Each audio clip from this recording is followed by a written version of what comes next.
ఈరోజు పీజీ సెంటర్లో ఉంటూ ఒక మంచి అన్యోన్యమైన దాంపత్యం, మంచి బిడ్డలు, ఒక మంచి రికగ్నేషన్ కలిగినటువంటి కాలేజీలో, నిజంగా ఈ కాలేజీలో లెక్చరర్ అవ్వాలని కొన్ని వేల మంది కోరికలు ఉంటాయి. అందులో నేను కూడా ఆ కోరికలతో ఉండి ఇదే కాలేజీలో చదివి, ఇదే కాలేజీలో లెక్చరర్గా చేరి, ఇదే కాలేజీకి చీఫ్ గెస్ట్గా వచ్చే స్థాయికి జ్ఞానాన్ని నేర్పింది ఈ జవహర్ భారతి.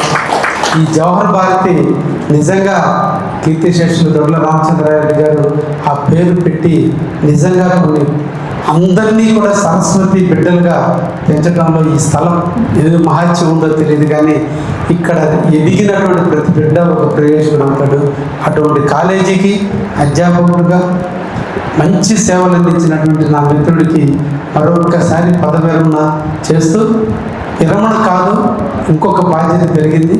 ఎప్పుడు కూడా ఎప్పుడు మన అందరం సభ్యులుగానే ఉందాం. ఈ సంస్థని ఇంకా ఎదిగేటట్టుగా వినయ్ కుమార్ రెడ్డి గారికి మనం అందరం చేయటదిద్దాం.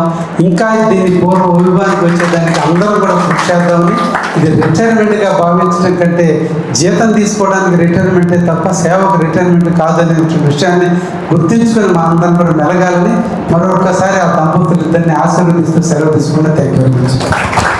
దయించి నాకు సెలవు ఇస్తే